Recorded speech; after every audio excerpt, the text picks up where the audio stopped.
مسیح میں آپ سب کی سلامتی ہو۔ آئیے دیکھتے ہیں خدا کی پرستش کے لیے بنائے گئے ایک خاص خیمے کو۔ اسے مسکن بھی کہا جاتا ہے۔ جب حضرت موسیٰ بنی اسرائیل کو مصر کی غلامی سے نکال کر بیابان میں لے گئے تو خداوند نے ایک خاص خواہش کا اظہار کیا۔ خدا نے کہا کہ وہ چاہتا ہے کہ اپنے لوگوں کے درمیان سکونت کرے۔ چنانچہ خداوند نے موسیٰ سے کہا کہ میرے لیے ایک مقدس مکان بنائے تاکہ میں اپنے لوگوں کے درمیان سکونت کروں۔ یہ مکان ایک خاص قسم کا خیمہ تھا جسے خیمہ اجتماع بھی کہا جاتا ہے۔ یہ وہ جگہ تھی جہاں موسیٰ خدا سے بات کرتا اور بنی اسرائیل خدا کی حضوری میں آتے تھے۔ کوہ سینا پر خدا نے موسیٰ کو بتایا کہ خیمہ اجتماع کس طرح تعمیر کرنا ہے۔ خدا نے اسے کہا کہ خیمہ اجتماع کو اس طرح بنائے کہ آسانی سے الگ الگ ہو جائے۔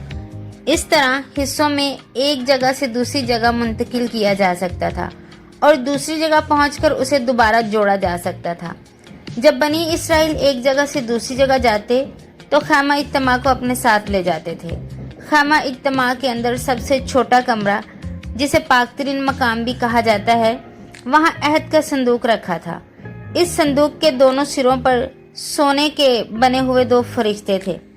خدا نے 10 احکام کو پھر سے 2 تختیوں پر لکھ کر دیا، کیونکہ پہلی 2 تختیوں کو موسیٰ نے توڑ دیا تھا۔ کیونکہ موسیٰ جب کوہ سینا پر خدا کے پاس گیا تو بنی اسرائیل نے سونے کا بچڑا بنایا اور ان کی پرستش شروع کر دی۔ جب موسیٰ واپس آیا تو اس نے غصے میں ان تختیوں کو توڑ دی۔ اس لیے خدا نے دوبارہ سے 10 احکام کو تختیوں پر لکھ کر دیا۔ ان تختیوں کو عہد کے صندوق کے اندر رکھا گیا۔ اس کے علاوہ منا کا مرتبان بھی رکھا گیا۔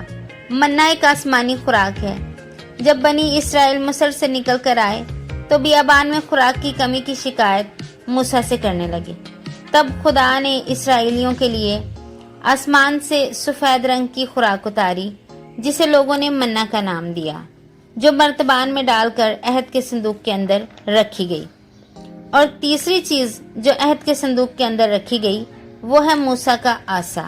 یعنی ٹوٹل 3 چیزیں عہد کے صندوق کے اندر رکھی گئیں: 10 احکام کی تختیاں، منا کا مرتبان اور موسیٰ کا عصا۔ اس کے بعد آتا ہے بڑا کمرہ، جو اس چھوٹے کمرے سے 2 گنا زیادہ بڑا تھا۔ اس میں ایک طرف قربان گاہ تھی جس پر کاہن خوشبودار چیزیں جلاتے جو بخور کہلاتی تھی۔ ایک طرف شمعدان تھا جس میں 7 چراغ جلائے جاتے۔ اس کے علاوہ کمرے میں تیسری چیز ایک میز ہے جس پر 12 روٹیاں رکھی جاتی۔